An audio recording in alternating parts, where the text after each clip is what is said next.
Ladies and gentlemen, friends and open-minded people wherever you live across the United States of America, Europe, and the world, this is David Duke, and this is the David Duke program on the Rinse Radio Network, the most listened to program in defense of European people wherever they live, and truly the people of all nations, all cultures, and all races who believe that every people has the right to preserve and protect their own heritage, their own values, their own principles, tradition, everything that's important to people. It's the most natural thing in the world for people to want to preserve their way of life, their very existence on the earth, and their independence and their freedom.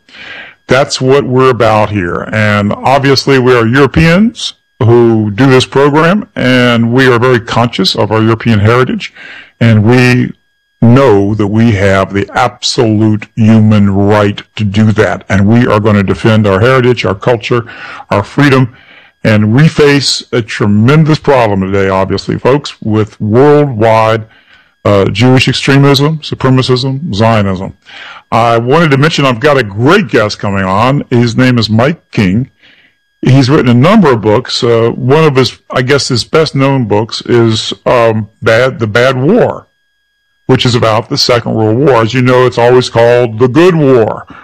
But I don't really understand how a good war, or a war is good, that causes the death of 60 million people, most of those innocents. This is what this war cost. It seems to me, just from the outset, just looking at that, that maybe more could be done to avoid that war. And we're going to talk about that today. I do need to give you a couple of notes. I just completed an interview yesterday with Press TV, a very powerful interview. And I pointed out to the people on Press TV that these insane wars in the Middle East, such as in Iraq, Afghanistan, and other wars we faced, are really because of a tiny Jewish minority that has enormous political power, enormous media power, and enormous financial power. And this is a reality. And I pointed out the contradiction, the seeming contradiction, when Press TV and some of these people, and this other guy was talking about how that ethnic tensions are rising, apparently because of Trump, and some Indian guy is shot. And I pointed out the total contradiction of all that. The truth is that whites were 90% of the American population. And when white Christians around our country, and before the Jewish takeover of so much media, before their great influence in the economy of America in the 20th century, in the culture of America, in the politics of America, in absolutely the media, that's the big thing, was this happened. Then we had policies that were not in the interest of the American people, and coincidentally, maybe it's the right thing to say, we're not in the interest of either the Palestinian people or the Iranian people or the Lebanese people or the Syrian people. In fact, how can anybody understand? You know, you've got to understand, we have been supporting Al-Qaeda and ISIS against the secular government of Syria. Now, this makes no sense except for the fact that people controlling our policy. Why would America support Al-Qaeda, the same Al-Qaeda that is allegedly, according to the government, is the ones that did 9/11 and that committed terrorism, and ISIS that's murdered thousands of Europeans and Americans? The only way you can explain this and understand this is the Jewish establishment power, the Jewish elite that has so much dominance in America. And the truth is that anybody around the world who would support the destruction of Europe or America, the division of America, like Syria, which is a divide and conquer strategy. By the way that the Jewish elite has taken over America is by dispossessing the elite of America, the European Americans around America. That's how they were able to control our policy. So anybody that would support that or say that we have to have open immigration, I think even Ahmadinejad said that the other day, a terrible thing to say. It's not true. That's why we have the Jewish power, and that's why we have the policies we have toward different aspects of nations in the Middle East and on so many domestic issues. The same Jewish state, ethno-state, that's a Jewish supremacist racist state, which our government supports, which our media slavishly promotes, and the wars they promote, is because of their power in America. And this power has come about because they've removed the true American elite that represents the vast majority, the biggest ethnic group of the country, that was 90% of the country, with Jews in academia and politics and media. That's the issue. Today we're going to talk, by the way, that video is going to be available. I'm actually adding a little postscript to it to go into some of the details of my arguments. And I look forward to letting you see that. You'll be able to see that. We'll post it on my YouTube channel, David Duke YouTube channel. We'll post it on davidduke.com. We'll post links on Twitter. So watch for that video. And we're going to go into a subject today which is very similar to the subject we just talked about. We're going to talk about the so-called good war, which the man we have on, Mike King, he wrote a fantastic book called The Bad War, The Truth About the Second World War. I want to welcome Mike King to the show. Mike, welcome to the program. Good morning, Dr. Duke. It's a pleasure to be with you today. And, listening to your introduction, the thing that struck me is how well that applied to the Bad War. Yeah, it did. The Jewish influence, which, of course, for us it was the Bad War. But it's known as the Good War because it was very good for a certain group of people. And, I'm sure your regular listeners don't need to be told who benefited from that. But just to kind of illustrate what I'm talking about, as far as what you were just talking about relates to World War II, here's a quick line from Hitler's Final Testament. In essence, it was a suicide note written the day before he committed suicide. It's just an excerpt. It says, it is untrue that I or anyone else in Germany wanted war in 1939. It was wanted and provoked solely by international statesmen, either of Jewish origin or working for Jewish interests. So nothing changes. It's the same then as it was today. Let's find out if that defense was accurate. Whatever people want to say about Adolf Hitler, again, there are two sides to every question and every conflict in history, and it's absolutely necessary to make proper decisions or conclusions about any subject, hearing both sides. Let's begin, if you don't mind. I'd like to begin with the very concept and the very title of your book, The Bad War, and that, of course, is a perfect comeback to the idea they always called the Second World War the Good War. And when you think about this philosophically and in reality, how in the world is it a good war that ultimately takes the lives on both sides of 60 million men, women, and children, causes the destruction of most of Europe, and ultimately causes the giving over of all of Eastern Europe? It's supposed to be a war over Poland, giving all of Eastern Europe over to the Bolsheviks, who even before the war already killed tens of millions of Christians. Doesn't it make sense that, looking at this, especially in hindsight, that it would have been far better for us to explore any possibility of peace and some sort of peaceful agreement rather than even having a war? What are your thoughts on that? And how can a good war be a war that ends up killing 60 million people, which wouldn't have been killed except for that war?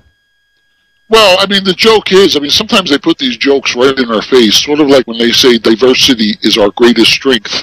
From their point of view, the Jewish supremacists, diversity is their greatest strength to mix the rest of us up, but it's not ours. And similarly, references to World War II as the good war, it's kind of the same inside joke. It was very good for them. It was good for globalism. It was good for Zionism. Bolshevism. All the isms that still afflict us to this day, the one-worldism, the game is still being played out. So as for, avoiding the war, yes, a war should always be avoided if possible. But in this case, there was no avoiding it because the fix was in from day one. Day one being defined as March of 1933, when Hitler first came to power.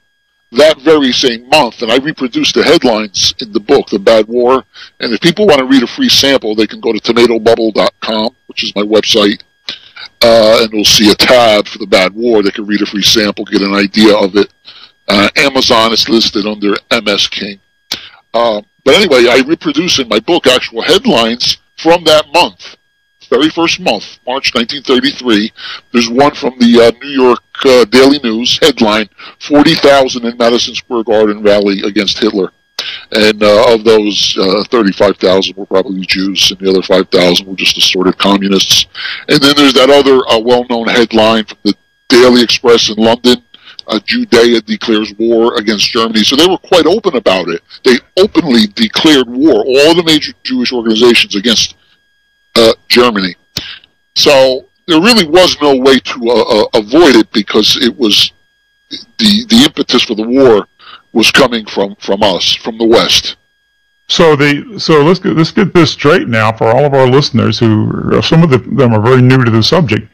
So from the very beginning, before any crimes were alleged against the German National Socialists or Hitler, the Jews demanded war against Germany, a war, again, which had enormous ramifications in terms of the loss of life, both civilians and military, because they didn't agree with Hitler's positions. So we should go to war, even without even seeing what Hitler was going to do or what the Germans were going to do.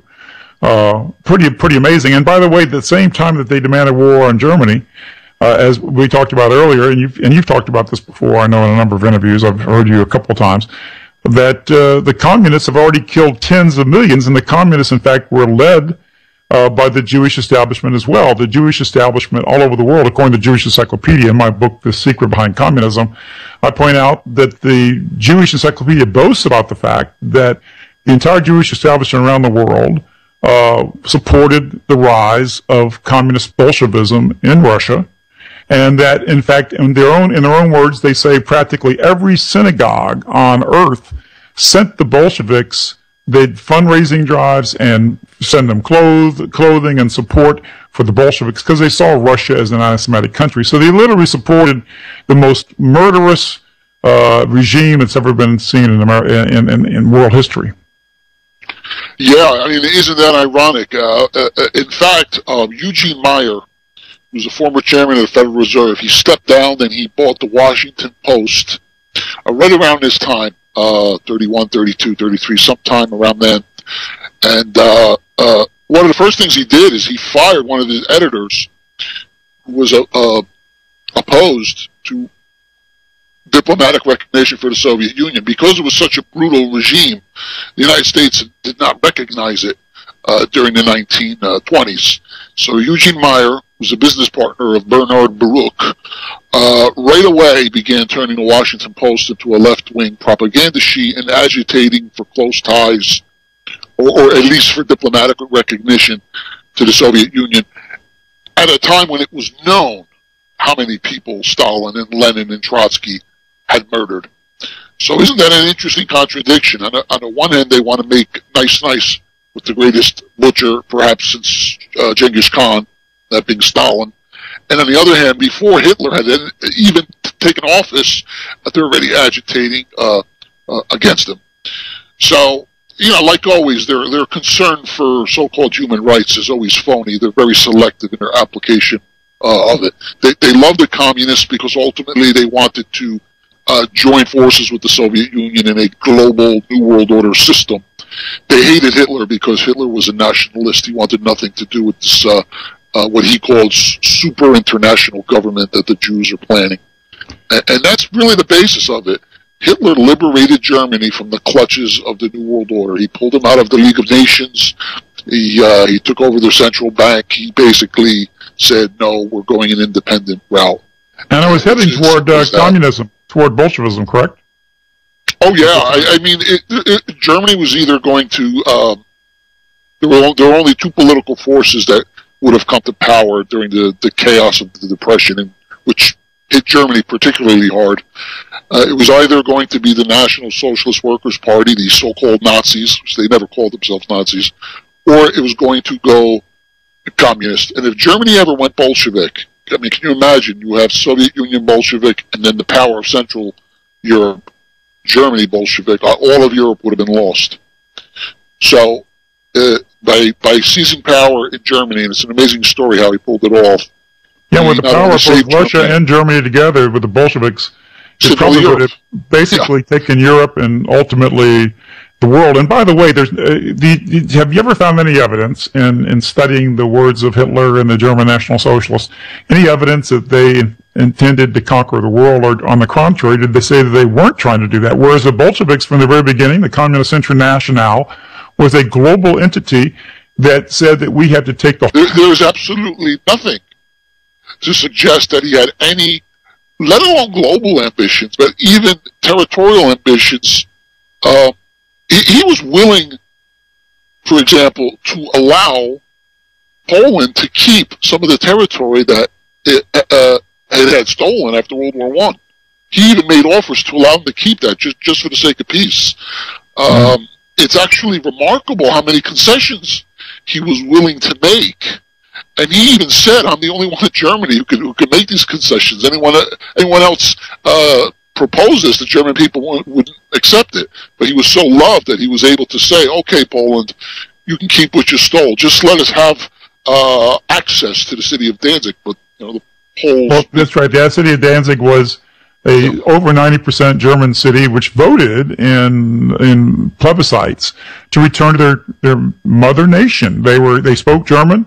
They were Germans. They were held, in a sense, in bondage by Poland during this period. And I understand a lot of Poles have bad feelings toward Germans, and Germans bad feelings toward Poles. They contested many lands over the centuries, but the truth is that Danzig was, in reality, a major city, 1 million people, and the Germans were the overwhelming population of Danzig historically for hundreds of years, and basically they were being held against any principle of human rights. People, to allow them to choose their own government, to go back to their own country, held almost 20 years, right? 20 years since, more than 20 years, 22 years since the end of the First World War.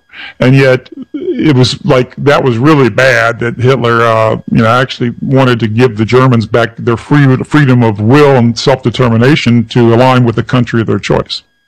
Yeah, and here's another detail that's conveniently omitted from the. Well, we got one break, and Mike, first time you've been on the show, we have one break in this program, and which is kind of good because we got a long time to talk. Let's keep on looking for the love. Okay, folks, this is David Duke, and this is the David Duke program on the Rinse Radio Network, and you can also find this program almost immediately after the show. Within 10-15 minutes, we'll have this program posted so you can listen to it. And there's only one break, so if you don't want to listen to commercials on the replay, just speed through it, no problem. And this is available, and you're welcome to share this program, make videos out of the program. We reach huge numbers of people through the copying of this program on thousands of sites all over the world, so you're welcome to do that. Mike, let's talk a little bit about, a lot of people will have this issue. You started off by talking about Jewish power and say, wow, Jews really don't have any big power. It's just the international corporations and all this other malarkey. But the fact is, of course, and you, I think you've shown this in your book, let's talk about that in a minute, that it's not just the Second World War that they encouraged. They worked very, very hard to get America into the war against Great Britain. And in Jewish publications and in British publications, it is acknowledged that the British government did a deal with the Rothschilds and the Jewish community because the British government understood Jewish powerful forces in media in America, finances in America, like Jacob Schiff and many of the major banks, Federal Reserve, and in even the politics. For instance, the most important advisor to Woodrow Wilson was Bernard Baruch. And Colonel House had a lot of influence in the Wilson administration. And they made a deal with the British that if they would bring America into the war, use their influence and power to bring America into the war on the side of the British, that they in turn would have and create the Balfour Declaration. Can you speak to that issue for a second? And if the Jewish establishment doesn't have this kind of power, and it's much bigger and more powerful today, but it was even then very, very influential, doesn't have this influence, then why in the world would the British government do this? And did they not help bring America into the First World War? Well, I mean, like you said, that's something that our adversaries even concede. Any Jewish Israeli scholar, they write books about this stuff. They don't publicize it in the popular culture as much. That might be too damaging to them. But it's in their own books of history that the Balfour Declaration at its core was a quid pro quo. Quid pro quo. We bring America into the war, and then after the war, because Turkey was on the side with Germany and Austria-Hungary, you go into Turkey, and you take Palestine away from Turkey, and you let us begin immigrating there. So that's not even so-called conspiracy theory, anti-Semitic conspiracy theory. You can read this in any book by any Jewish Israeli scholar. So that's a fact. The Balfour Declaration had, as it was intended from the British point of view, to bring America into the war. And it is also true that once the deal was struck, they were dropping leaflets in Yiddish over German territory. And the purpose of this was I mean, they were sending a signal to the Jews in Germany. Hey, listen, if your country, the country that you live in, Germany, loses, we're going to get Israel back and Jerusalem. So, I mean, right there, that just tells you the mentality. Not tells only you a lot, doesn't it? It tells you on two ends. Not only does it confirm that there was a dirty deal with the British and the Jews, but it also suggests that there are elements, Jewish elements in Germany, who were willing to betray Germany if they could get something out of it. And ultimately, that's exactly what happened, and that's how Germany lost the war. I cover that in The Bad War. They lost World War I because they were deliberately subverted and undermined by two different factions of Jews. One was the Jewish Marxists, like Rosa Luxemburg, for example, and the labor union leaders who called for strikes in the middle of a war that Germany could have won. And then the other were the Zionist element. They wanted Turkey to lose so they can get a foothold in Palestine. And this became known as the stab in the back. And no one ever talks about this. Yeah, well, we've been stabbed in the back in America by getting into wars like Iraq War, which was certainly against our interest, the same way by this same Jewish element. There's so much power in the media. How many hundreds of thousands of Americans have had brain injuries, according to the Pentagon? 360,000. That wasn't even at the end of the war. That was 3/4 into it. Nope. We've cost us trillions of dollars. And for what? For the rise of ISIS? The insane Iraq War, which was completely led by Jewish neocons and Jewish neocommies who led us into the war. So very similar to what really happened in Germany. Now, the question is, too, that, and this is an interesting subject. I've never discussed this on the radio, but and this is something I'm sure you've looked into, too. A lot of the Jewish forces around the world saw the First World War as an advantage to the Jewish people to have this war, and they agitated for the war on both sides. One reason was because Germany was a very powerful military country, and they were going to go to war against Russia. They would be at war against the Christian Tsar of Russia and Russia. And the communists have been working for decades, the Jewish communists have been working for decades to overthrow the Christian government of Russia and establish Bolshevism. So at first, they actually promoted the war, and of course the Germans did beat the Russians. They had the Treaty of Brest-Litovsk. So once it looked like the Tsar was going to be discredited because of their horrible defeat in the First World War, they felt they could get the communist revolution and the State of Israel. And that's when they went full bore in terms of the Allied position in return for the Balfour Declaration. Is that correct? Yeah, that's right. I mean, initially they were pro-German because, like you said, Germany was fighting Russia.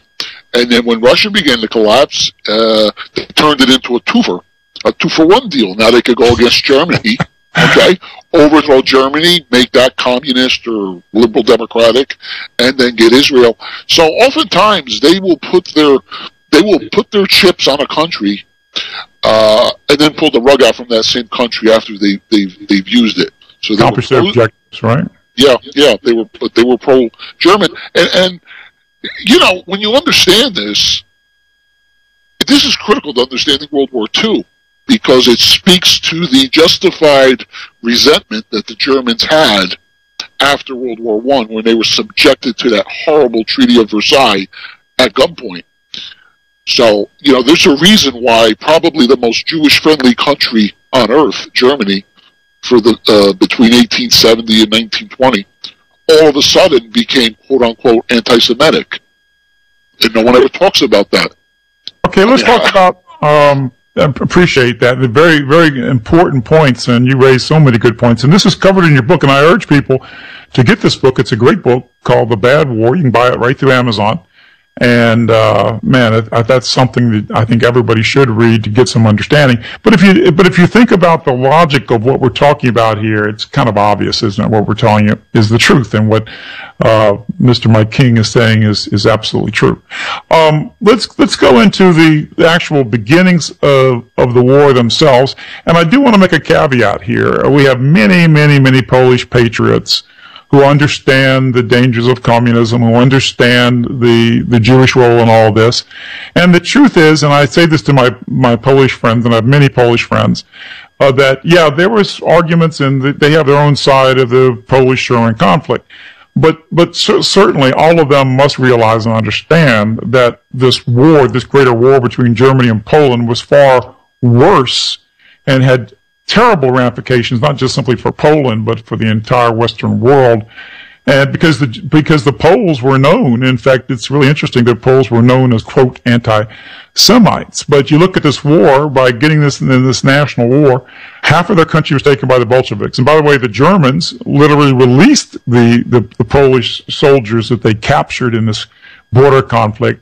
The Russians invaded from the east, and they murdered the 15,000 Polish officers at Katyn Forest, which was really the aristocratic and the intellectual Christian elite of the Polish nation. And then Poland lived under a horrific communist repression. Many were sent to the gulags, many were executed, many were tortured by them. No freedom whatsoever because of the fact we had the Second World War. So, but let's talk about some of the beginnings of the war in terms of the Jewish claims that the Nazis were trying to take over the world. But didn't every nation that the National Socialists went with, like Austria, wasn't it from a plebiscite? Wasn't the the Tsar area, what they call that area, wasn't that German territory lived in by Germans? That wasn't aggression. It was just reuniting their German people after the problems of the Versailles Treaty. Sudetenland was 90% German. That was reuniting, and Poland was an issue where you had the city of Danzig. So yet the media, the Jewish media, constantly, first of all, we got to talk about this Jewish establishment. What was the Jewish establishment in the 30s in both print and broadcasting power that was able to portray the Germans as being aggressive in all these lands, which are simply Germanically or German populated lands, who wanted to reunite with their nation? Yeah, I mean, those territories were stripped from Germany at the Treaty of Versailles, which was imposed by a hunger blockade. So it was an illegitimate treaty, but I mean, these were just German enclaves that were being abused in their new lands that voluntarily reunited. So there was no threat there. It would be as if somebody had, taken Florida from us, and the people of Florida wanted to come back to America, and we welcomed them. So there's no aggression whatsoever in the merger with Austria, Sudetenland, and even these territories that were given to Poland.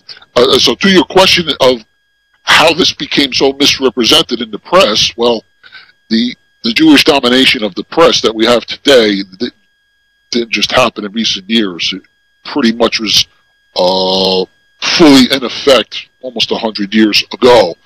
And I mentioned in my big book, in The Bad War, the big media moguls, the big four that constituted what would be the mainstream media of the day, would be the New York Slimes, the Washington Post,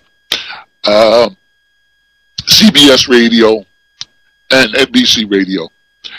And those four entities, each one were privately owned by a single Jew. New York Times, Sulzberger; Washington Post, Eugene Meyer; NBC Radio was David Sarnoff; and then CBS Radio was William Paley. So four men controlled those almighty institutions, and then of course there's Hollywood. So they won the massive European war, correct? I mean, well, yeah, absolutely, because you could not have a country like Germany, and then also other countries like Italy and some of the Eastern European countries. They were going nationalist. They wanted no part of this global one world order system. So it was critical to have another war in order to impose the embryonic structure of the New World Order, and that's exactly what came out of World War II. The United Nations, the World Bank, the International Monetary Fund, NATO a couple years later, the European Common Market, which grew into the European Union of today. All of this came out of World War II, not as an accidental consequence, but as this was the design. You had to destroy any nationalist leader. And that's all it's about. And you're seeing the same thing today with Russia. It's exactly identical. Yeah.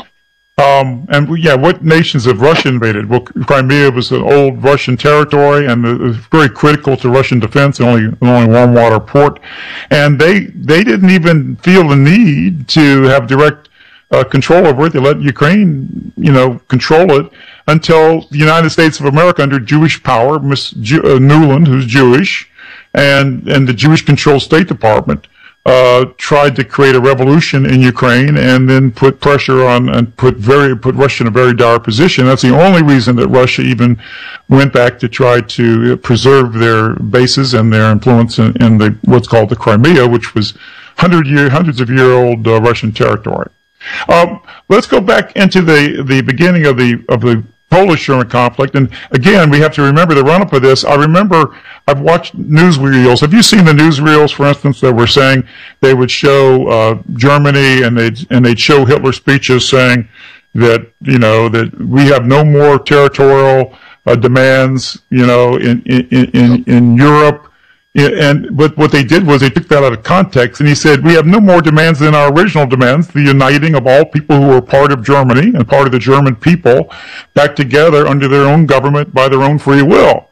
And that wasn't talked about. So in the run-up to the Polish conflict, they already set Germany up like, oh, they're just being so aggressive, when all they were doing was uniting Germans who were stripped from their own country by the very unjust Versailles Treaty that went against the will of the people of those societies. Yeah, well, the critical part of that run-up to the beginning of the German-Polish War was Britain and France's guarantee to Poland. They basically promised them a restoration of the old Polish Empire, which would have entailed a ton of German territory. So this is why the Polish dictator Smigly acted so boldly and aggressively towards Germany, because he was backed up by, or he thought he was backed up rather, by Britain and France. But the tragedy of Poland is they used Poland. They didn't care a rat's behind about Poland. They just wanted Poland to start the fight. And when the war started, the French and British were really nowhere to be found. They just needed the pretext to declare war.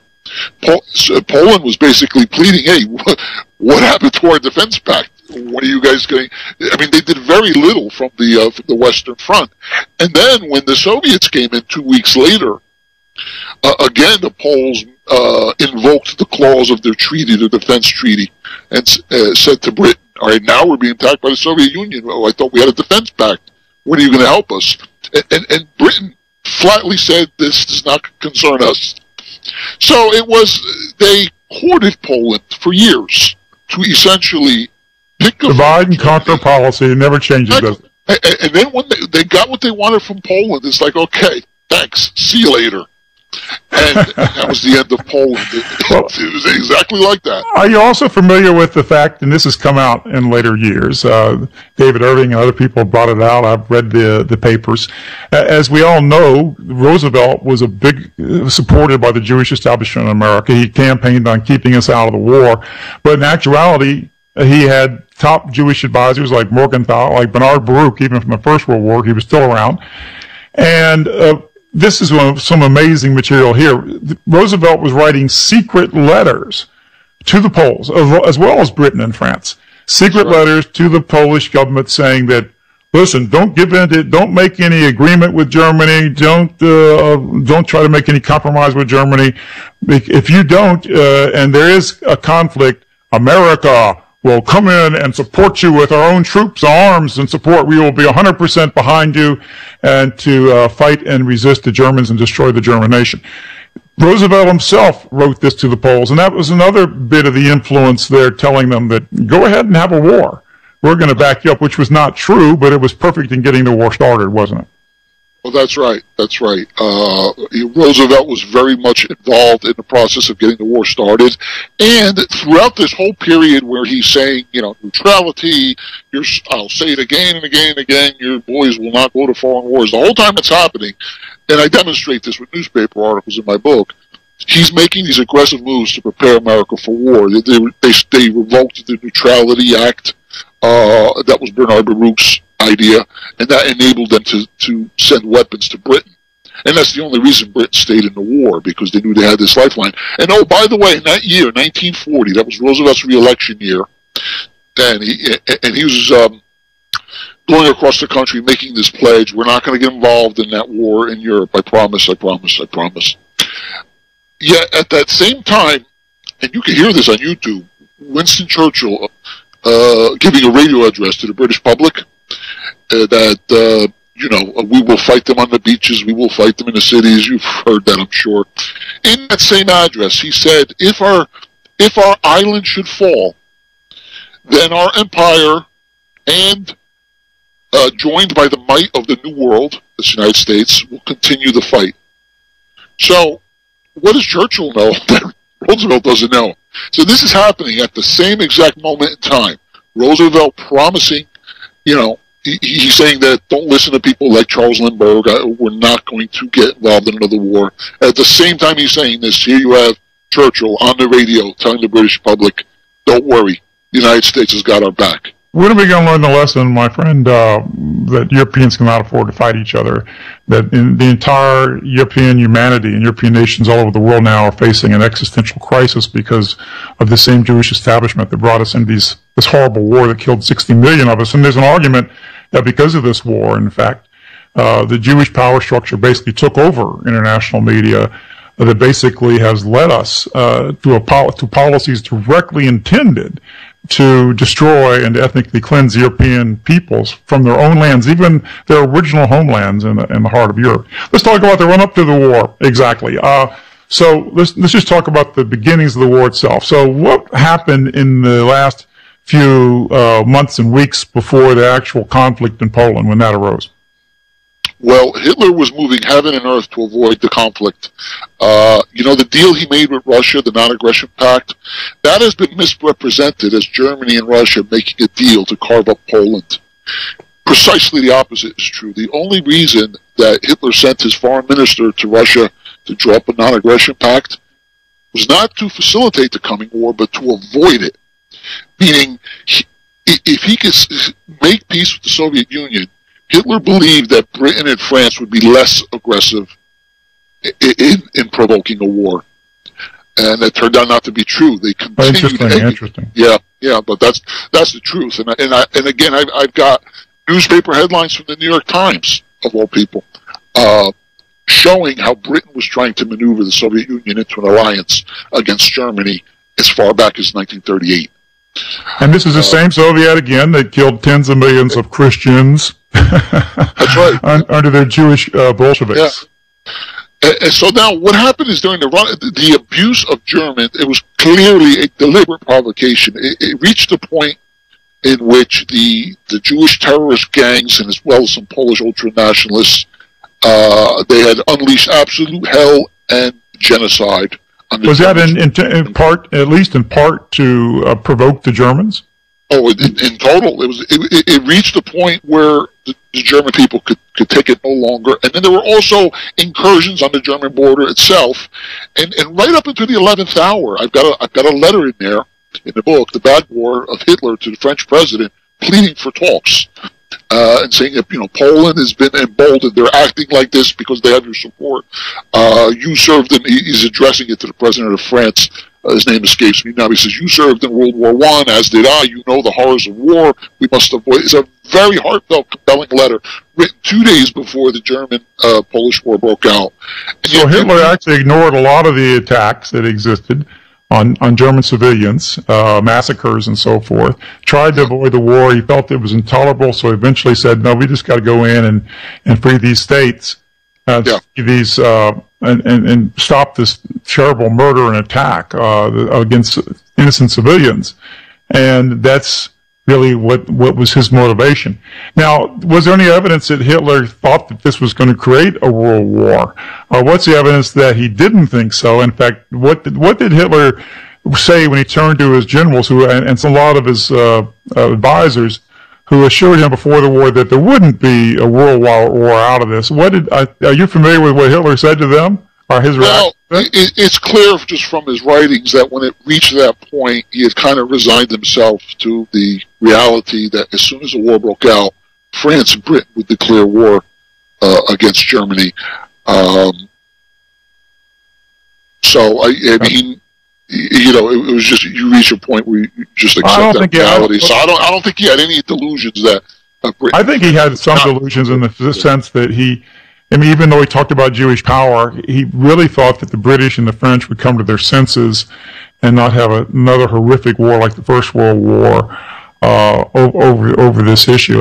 That's what I think. Well, I don't think he could have foreseen the thing would have developed into what it did, because at the time, it didn't seem like the Soviet Union had any interest in joining the war. They later tried to double-cross Hitler. And as far as the United States, you know, I don't think he could have foreseen the extent to which Roosevelt involves the war. But even after the early going, he still tried to make peace. Man, we're out of time. We're going to bring you on again next week for sure, Mike. We're going to continue this discussion. What an incredible beginning discussion on the Bad War. How do you get your book again? Let our people know.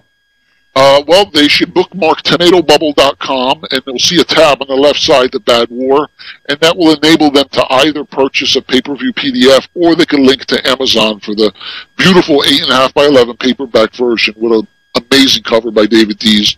Or they could go directly to Amazon and look at my author page, which is MS King. We'll find The Bad War there. We'll plan on having a second installment of this next week. We are out of time. We got a hard break with the network. Okay. But thank you so much for being on with us. And folks, that's tomatobubble.com. And it's really about those rotten tomatoes who've been controlling our policy and leading the whole world to war, and has cost basically about 100 million lives, both through Bolshevism and the wars that this powerful Jewish elite has sponsored all over the world. And it's still going on today, right now. In fact, the Jewish elite supporting ISIS and Al-Qaeda against Syria for the interests of what's considered the Jewish people and the state of Israel, the organized Jewish establishment. Thanks so much, folks, and watch for my video about my debate on television on Press TV, the Press TV cable network. Thanks so much, and thank you again, Mr. King. Fantastic show. Thank you so much. Bye-bye now. Thank you.